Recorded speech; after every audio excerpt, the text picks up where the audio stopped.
नमस्कार प्यारे विद्यार्थियों, आप सभी 11th क्लास के विद्यार्थी ध्यान दें कि अपना जो एक पोर्शन है गद्य पद्य अपना है, उसमें हमने काफी कुछ अर्जित किया है, पढ़ा है। अब एक हमारी और पुस्तक चलती है, साहित्य पुस्तिका ही है, व्याकरणिक दृष्टि से है वो, और काव्य शास्त्र का पाठ माना जाता है, लेकिन यहाँ की सहयोगी पुस्तक के रूप में लगा रखी है। उसे हम संवाद सेतु के नाम से जान सकते हैं, जो आपको यही सिलेबस रहता है। तो 12th बोर्ड में आपके 12 नंबर अलग से फिक्स होते हैं उसमें, ठीक है। तो 12th बोर्ड में भी जैसे जो पुस्तक चलती है संवाद सेतु उसका नाम है, और जैसे अभी जैसे मान लो आपकी साहित्य पुस्तिका वितान है और हम जैसे दो पुस्तक पढ़ रहे हैं, उसके साथ में जो समाज सेतु पुस्तक की बात करें तो इसमें क्या है कि ये व्याकरणिक दृष्टि से है, काव्य शास्त्र का इसमें कोर्स, लेकिन कुछ ऐसे लेख है इसमें जो हम लिखते भी हैं, पढ़ते भी हैं, बस उनको व्याकरणिक रूप जानते नहीं है।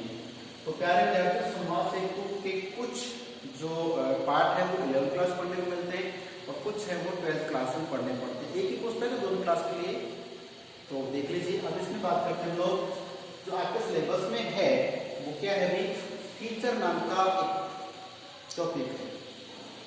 फीचर का जिक्र आते आपके दिमाग में आना चाहिए कि जो अखबार या समाचार लेखन होता है वहां इसका बहुत अधिक प्रयोग होता है।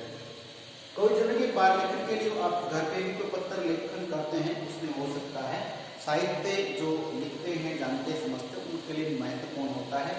हमारे को सिलेबस में इसमें पढ़ना जरूरी है कि फीचर आखिर होता क्या है, लिखते कैसे हैं, कितना ये उद्देश्यपूर्ण होता है, ठीक है। बात करें कि फीचर शब्द जो, थोड़ा सा यहाँ पे ध्यान देना आपको। फीचर शब्द की सिंपल सी परिभाषा देखते हैं कि लैटिन भाषा के फ्यूचरा आधार से है, फ्यूचरा शब्द से ये बना है, ठीक है। जैसे अक्सर कई चीजों का मान लीजिए कि मोटिवेशन एक वर्ड है, मोटिवेशन। तो मोटिवेशन जो है वो मोटिवेट से बना, मोटिव शब्द से बना है, मोटिव शब्द से मोटिवेट बना है, इमोशन से इमोवियर शब्द से बना है, साइकोलॉजी और साइकी से बना है ना। तो इस प्रकार से क्या है कि लैटिन भाषा के फ्यूचरा शब्द को ही हम क्या कहते हैं, फीचर कहते हैं। अब बात करें कि इसका हिंदी में इसका मतलब क्या होगा, तो प्यारे विद्यार्थियों ध्यान दो, इसके एक मतलब नहीं, कई अलग अलग लोग अलग अलग मतलब निकालते हैं। कैसे? फ्यूचरा का अर्थ कुछ लोग तो आकृति ले लेते हैं, कुछ लोग विशेषता मानते हैं। किसकी? जो हम लिखते हैं उस लिखने का आपकी आकृति, विशेषता। एक होता है व्यक्तित्व है, तो व्यक्तित्व का मतलब ये होता है कि इसको इंग्लिश में पर्सनालिटी कहते हैं। पर्सनालिटी आप बोलते हैं, पर्सनालिटी है। तो पर्सनालिटी जो है, व्यक्तित्व है, ये क्या होता है, इसके बारे में प्रश्न आ सकता है आपके लिए कि आप तो पढ़े लिखे समझदार विद्यार्थी सुन रहे हैं मेरी बात को। पर्सनालिटी को लोग यूज करते हैं, गुड पर्सनालिटी को पसंद करते हैं। तो पर्सनालिटी से लोगों का मतलब क्या हो गया है, अच्छा बढ़िया कपड़ा पहन रखा है और अच्छा शरीर है, सुंदर चेहरा है, रंग अच्छा है, उसको कहते हैं कि गुड पर्सनालिटी। हमारे अभिनेता अभिनेत्रियां हैं, या हमारे शहर का देश कोई व्यक्ति हो सकता है, आपकी क्लास का विद्यार्थी हो सकता है, किसी पर्सनालिटी बहुत अच्छी है, पर्सनालिटी गुड है। हकीकत में उस सुंदर दिखने वाले मनुष्य को, उसके कपड़ों को, उसकी साज सज्जा को पर्सनालिटी नहीं कहा जाता है। साइकोलॉजी एक सब्जेक्ट का नाम है, मनोविज्ञान, उसमें इसकी बहुत अच्छी परिभाषा है कि जो व्यक्तित्व होता है उसमें बाह्य साज सज्जा को ही नहीं समाहित किया गया है। भाई अच्छे कपड़े पहने तो अच्छा लोग होंगे, या अच्छा रंग है तो अच्छे लोग भी नहीं।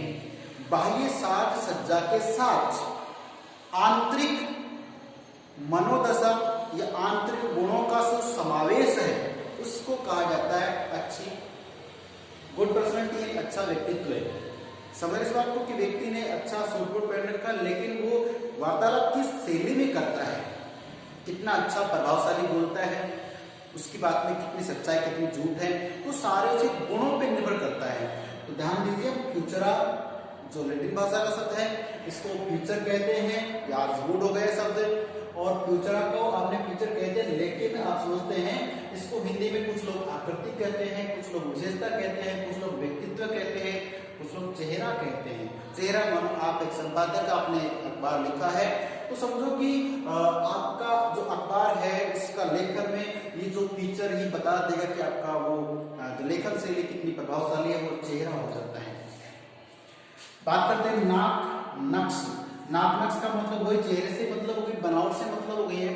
तो प्यारे विद्यार्थियों, सरल सीधे शब्दों में आपको समझना है, फीचर शब्द लैटिन भाषा के फ्यूचरा से बना है, जिसका शाब्दिक मतलब विशेषता हो सकती है, प्रकृति हो सकती है, नाक नक्श हो सकता है, चेहरा हो सकता है। कोई भी आपको याद है आप बता सकते हैं। अब ये तो सिर्फ आपको समझने समझाने की बात थी। बात करूंगा मैं एक लाइन में मनोरंजक ढंग से लिखा गया लेख फीचर कहलाता है। तो देखिए प्यारे विद्यार्थियों, आप समझ सकते हैं, इसको समझने के लिए मैंने आपको दो शब्द यहां दे दिए, भाव और भाषा। ठीक है, भाव किसे कहते हैं समझ रहे आप? भाव कहते हैं आपके मन के विचार को, क्या कहते हैं? विचार। ठीक है, भाव तो भावना भी हो सकती है, समझते इस बात को। तो भाव क्या होता है? विचार। विचार हमारे मस्तिष्क में, हमारे मन में विचार आते हैं, संज्ञा। ठीक है, अब वो जो विचार अगर भाव यानी आपने सोचा अपने पास ही रखे, आपने कोई बात सोची अपने पास अपने मन में रख ली, वो तो आपका भाव या विचार वही रह गए। लेकिन आपने प्रकट कर दिया तो आपकी मूल प्रवृत्ति हो जाती है, फिर वो विचार बन जाता है, वो भावना ये भाव है, और प्रकट कर दे तो विचार है। समझे इस बात को? विचार मन में आया और अंदर रख ले तब तो भाव है, भावना। किसी को बताता नहीं मेरी भावना ऐसे, दोस्त के प्रति, रिश्तेदारों के प्रति हमारी भावना कैसी रहती, मन में ही रखते हैं, लेकिन वो बात बाहर बोल दी शब्दों के माध्यम से, उसको फिर विचार कह देते हैं। तो आप समझते हो, ये जो भाव आपके मन में आए, इन भावों को किस भाषा में आपने बोला। आपके मन में किसी के प्रति क्रोध है, गुस्सा है, तो आपकी भाषा कैसी होगी? आक्रामक, क्लिष्ट भाषा होगी। आपके मन में किसी के प्रति अच्छी भावना है कि जब आपके राष्ट्र के नेता हैं, अभिनेता हैं, समाज सुधारक, इनको लेकर आपके दिमाग में एक सकारात्मक सोच कि हमारे देश अच्छा कर रहे हैं, तो फिर आपकी जो भाषा कैसी होगी आप जानते हैं। ठीक है, प्रशंसा करेंगे। अब बात करते हैं कि आपके मन के जो भाव हैं उनको किसी भी भाषा का सहारा लेकर आप भाव को और भाषा को मिला देते हो, और मिलाने से क्या हो गया? मिश्रित हो गया। तो भाव और भाषा का मिश्रित रूप से जो आप विशुद्ध मनोरंजनात्मक ढंग से प्रस्तुतिकरण करोगे, वो क्या होगा? फीचर। समझ में आ रहा है? यहां आ जाइए। आपकी जो भाव है किसी भी भाषा में आपने उनको लिखा, बोला, वो मिश्रित हो गया, उसी भाव को आपने मनोरंजक ढंग से लिखा, और उस लिखा गया लेख को ही हमने क्या कह दिया? फीचर कह दिया। क्लियर है? अब ये जो फीचर की परिभाषा ये आपको रटने के लिए समझनी है कि व्यक्ति अपने मन के भावों को किसी भी भाषा में विशुद्ध रूप से मनोरंजनात्मक ढंग से प्रस्तुत करता है, वो क्या है?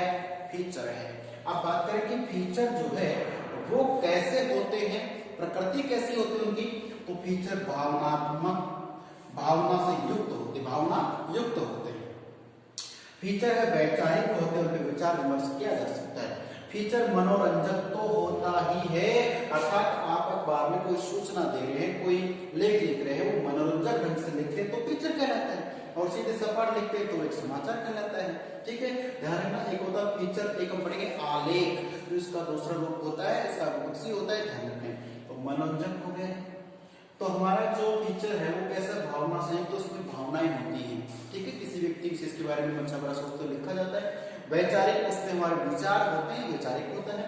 फिर हमारी जो बात करें उसमें मनोरंजक जो हम लिख रहे हैं वो शैली कैसे? मनोरंजक हो, हास्य विनोद से परिपूरी हो। फिर कैसा हो? रस। देखो ये रस है, रस में क्या लगा? जिसमें से क्या है? उपसर्ग है, से का मतलब साथ में, तो से रस जो लिखा जाता है वो रस के साथ लिखा जाना चाहिए।